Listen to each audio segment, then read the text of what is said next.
मधुबन के बाबा,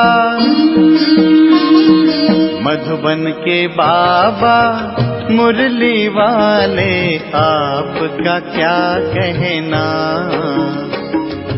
आपका क्या कहना। ओम शांति। आज 10 फरवरी 2023 के साकार मधुर महावाक्य हैं।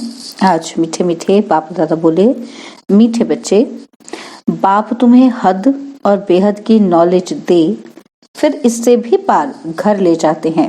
सतयुग त्रेता है हद, द्वापर कलयुग है बेहद। बाबा ने कहा, मीठे बच्चे, बाप तुम्हें हद और बेहद की नॉलेज दे, फिर इससे भी पार घर ले जाते हैं। सतयुग त्रेता है हद, द्वापर कलयुग है बेहद। बाबा ने आज प्रश्न पूछा कि बाप द्वारा मिली हुई नॉलेज में मजबूत कौन रह सकता है, और उत्तर में बाबा समझाते कि जो पूरा पवित्र बनता है। पवित्र नहीं तो नॉलेज धारण नहीं होती। पवित्र गोल्डन एज्ड बुद्धि में ही सारी नॉलेज धारण होती है। वही बाप समान मास्टर नॉलेजफुल बनते हैं। बाबा ने एक और प्रश्न पूछा कि पुरुषार्थ करते करते तुम बच्चों की कौन सी स्टेज बन जाएगी। तो उत्तर में बाबा समझाते कि अब तक जो उल्टे सुल्टे संकल्प विकल्प चलते, वह सब समाप्त हो जाएंगे। बुद्धि योग एक बाप से लग जाएगा। बुद्धि सोने का बर्तन बन जाएगी। बाप जो भी रत्न देते हैं वे सब धारण होते जाएंगे। ओम शांति। मीठे मीठे रूहानी बच्चों को रूहानी बाप रोज रोज बैठ समझाते हैं। यह तो बच्चों को समझाया गया है कि ज्ञान, भक्ति और वैराग्य का यह सृष्टि चक्र बना हुआ है। हद और बेहद के पार जाना है। कहा जाता है ना कि हद बेहद से पार। तो बुद्धि में ये ज्ञान रखना है कि हद और बेहद से पार जाना है। बाप के लिए भी कहा जाता है कि हद बेहद से पार। इसका भी अर्थ समझना चाहिए।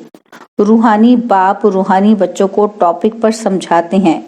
ज्ञान, भक्ति, पीछे है वैराग्य। यह तो जानते हो कि ज्ञान दिन को कहा जाता है, जबकि नई दुनिया है, वहां भक्ति होती नहीं। वह है हद की दुनिया। वहां बहुत थोड़े मनुष्य होते हैं, फिर धीरे धीरे वृद्धि को पाते हैं। आधा कल्प के बाद भक्ति शुरू होती है। जब ज्ञान अर्थात दिन है तो कोई संन्यास धर्म नहीं है, वैराग्य नहीं है। संन्यास व त्याग वहां होता नहीं। यह सब बातें बुद्धि में रहनी चाहिए। धीरे धीरे सृष्टि की वृद्धि होती जाती है। जीव आत्माओं की वृद्धि होती है। आत्माएं परम धाम से आती रहती हैं। हद से शुरू होता है, इस समय बेहद में है। तो बाप हद बेहद से पार है। हद में कितने थोड़े बच्चे हैं, फिर सृष्टि वृद्धि को पाती है। अब इनसे भी पार जाना है। इसको कहा जाता है बेहद। पहले आत्माएं हद में थी। सत्युग त्रेता में पाठ बजाती थी। कहाँ 9 लाख मनुष्य और कहाँ 500-600 करोड़ चले जाओ बेहद में। तो मनुष्य जांच करते हैं कि कहाँ तक आसमान है, कहाँ तक समुद्र है, इसका अंत नहीं पा सकते। ऊपर जाने की कितनी कोशिश करते हैं, इतना तेल डालना पड़े जो फिर वापस भी आ सके। बेहद में जा नहीं सकते, हद तक जाएंगे। इस बेहद से पार का राज बाप तुमको समझाते हैं। पहले पहले नई दुनिया में हद है, बहुत थोड़े रहते हैं। तुमको रचना के आदि मध्य अंत की नॉलेज होनी चाहिए।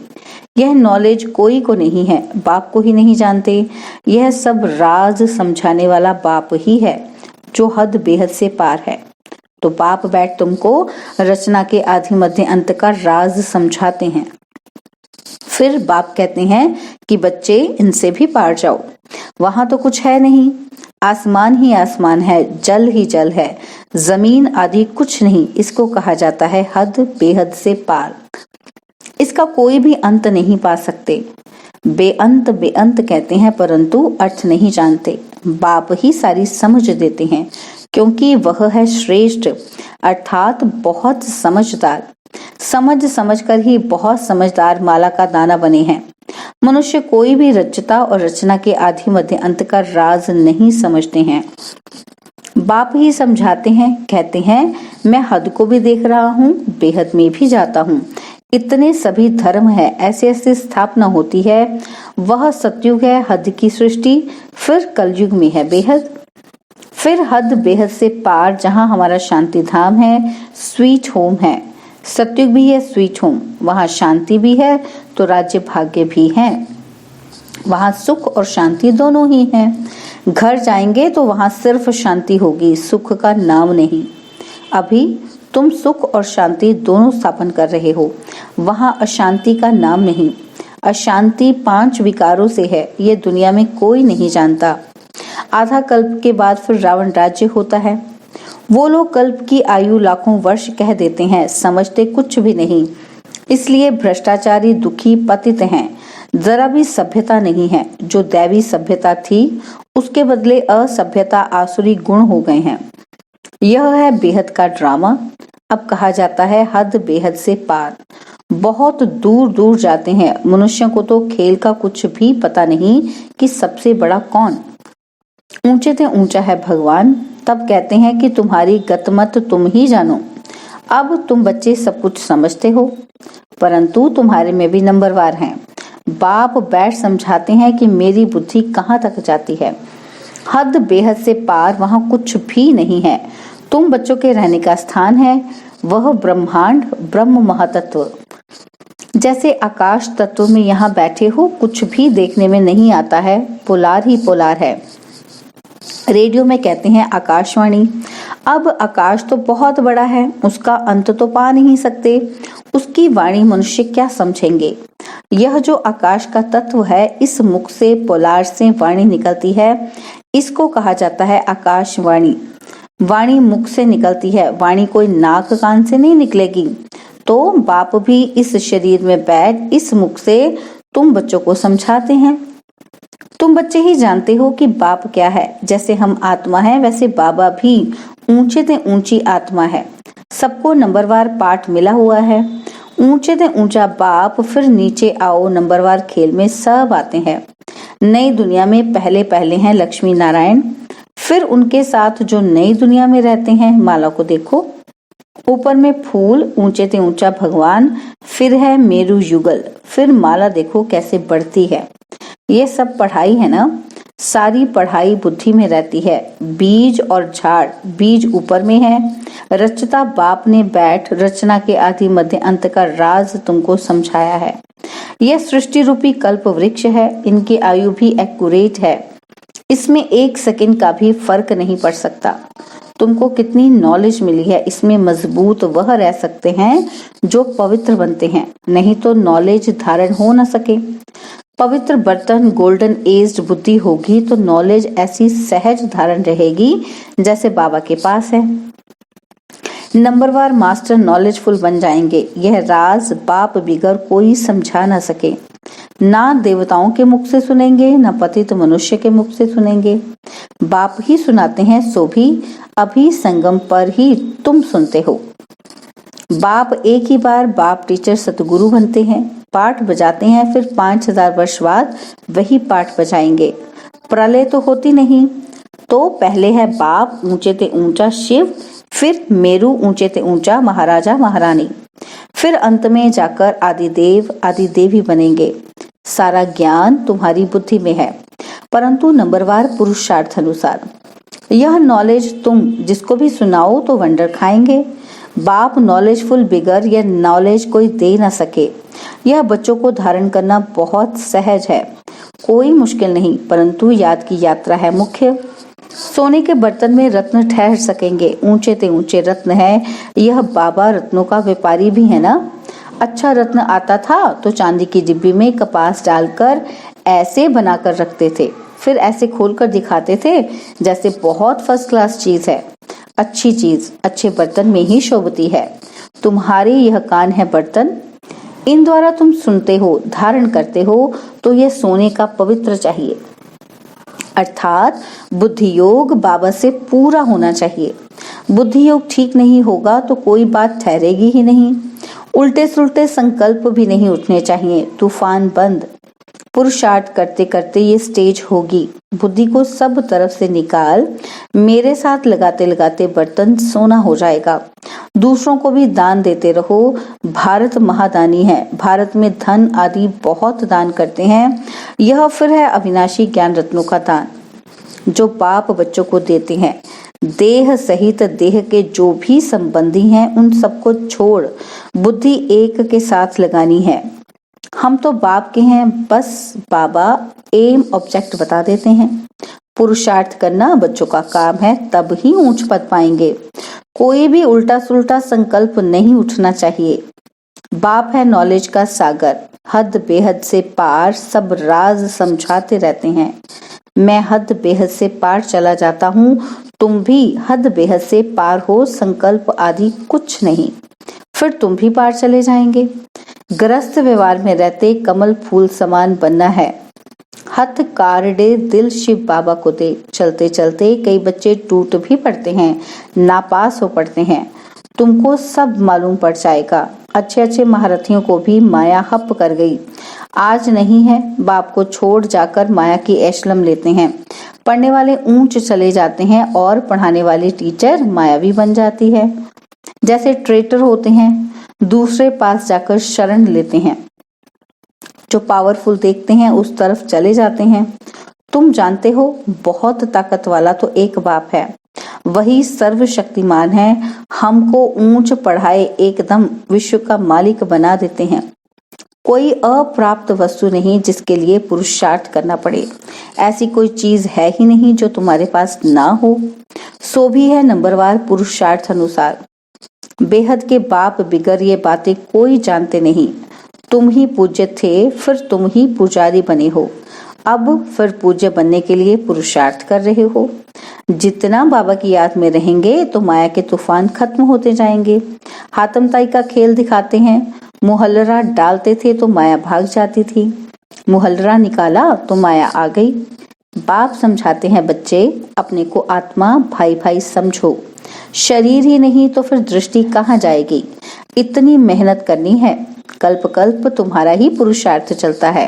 पुरुषार्थ से तुम अपना भाग्य बनाते हो।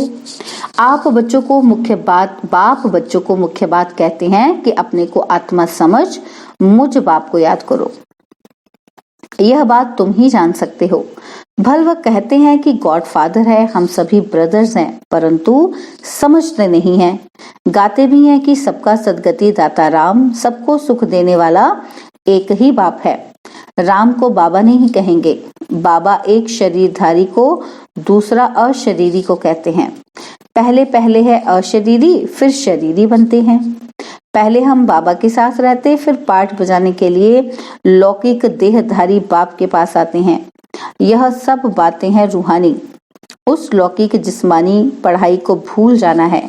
चक्र सारा बुद्धि में है। अभी है संगम युग। हमको अब नई दुनिया में जाना है। पुरानी दुनिया खत्म होनी है। अब नई दुनिया में जाने के लिए दैवी गुण भी जरूर धारण करना पड़े, पावन बनना पड़े। बाप को भी जरूर याद करना पड़े और पूरा पूरा याद करना है ताकि पाप कट जाए। बाप कहते हैं मुझे याद करो तो पावन बनेंगे। इनको कहा जाता है योग अग्नि। बाबा की श्रीमत पर चलना है, बाकी तो सारी दुनिया रावण की मत पर चल रही है। वह है विकारी मत और यह है निर्विकारी मत। 5 विकार है ना, तो पहले पहले है देह अहंकार, फिर काम क्रोध। मनुष्य अहंकार को पिछाड़ी में रखते हैं। वास्तव में अहंकार तो पहले होना चाहिए, पीछे और विकार आते हैं। बाप तुम बच्चों को समझाते हैं कि कल्प कल्प अनेक बार समझाया है, हर 5000 वर्ष के बाद समझाते हैं। बुद्धि से समझते हो कि बाबा हमको आस्तिक बनाते हैं, अर्थात रचता और रचना का नॉलेज बताते हैं, इसलिए उनको क्रिया जाता है। यूं तो अनादि समझाने वाला एक है, उनमें सारा ज्ञान है अनादि बना हुआ ड्रामा कोई बनाता नहीं है। वह हद का ड्रामा शूट करना सहज होता है, यह तो बड़ा बेहद का ड्रामा है। यह अनादि शूट किया हुआ है, बना बनाया है। इस ड्रामा में जरा भी फर्क नहीं पड़ सकता। बेहद ड्रामा का चक्र चलता रहता है। हम तमो प्रधान से सतो प्रधान, फिर सतो प्रधान से तमो प्रधान बनते हैं। पवित्रता की ही मुख्य बात आती है। पवित्र दुनिया में कितना सुख है और पतित दुनिया में कितना दुख है। आधा कल्प सुख धाम और आधा कल्प दुख धाम, यह राज भी तुम्हारी बुद्धि में ही है, दूसरा कोई नहीं जानते। अच्छा, मीठे मीठे सिक्के लदे बच्चों प्रति माता पिता बाप दादा का याद प्यार और गुड मॉर्निंग। रूहानी बाप की रूहानी बच्चों को नमस्ते। हम रूहानी बच्चों की रूहानी बाप दादाजी को दिलवा जान सिकवा प्रेम से नमस्ते। ओम शांति। प्यारे बाबा, मीठे बाबा, मेरे बाबा, शुक्रिया बाबा, शुक्रिया बाबा, शुक्रिया बाबा। धारणा के लिए मुख्य सार है। पहला पॉइंट, उल्टे सुल्टे संकल्पों से मुक्त होने के लिए बुद्धि योग हद बेहद से पार घर में लगाना है। दैहिक दृष्टि समाप्त करने के लिए आत्मा भाई भाई हूँ, यह अभ्यास पक्का करना है। सेकंड पॉइंट है, अविनाशी ज्ञान रत्नों का दान करना है। बुद्धि को सोना बनाने के लिए सब तरफ से निकाल एक बाप से लगाना है। बाबा ने आज वरदान दिया, स्वयं को बाप हवाले कर बुद्धि से भी सरेंडर होने वाले डबल लाइट भव। स्वयं को बाप हवाले कर बुद्धि से भी सरेंडर होने वाले डबल लाइट भव। अपनी जिम्मेवारी बाप को देकर स्वयं को बाप हवाले कर दो, अर्थात अपने सब बोझ बाप को दे दो तो डबल लाइट बन जाएंगे। बुद्धि से सरेंडर हो जाओ तो और कोई भी बुद्धि में नहीं आएगी। बस सब कुछ बाप का है, सब कुछ बाप में है तो और कुछ रहा ही नहीं। जब रहा ही नहीं तो बुद्धि कहाँ जाएगी। बस एक बाप, एक ही याद का रास्ता, इस रास्ते से सहज मंजिल पर पहुंच जाएंगे। स्लोगन है, अडोलता के तख्त पर विराजमान हो, साक्षी दृष्टा बन, पाठ बजाने वाले ही श्रेष्ठ पाठधारी हैं। अडोलता के तख्त पर विराजमान हो, साक्षी दृष्टा बन, पाठ बजाने वाले ही श्रेष्ठ पाठधारी हैं। ओम शांति। और अब यह एक बहुत अच्छी वीडियो भी जरूर देखें।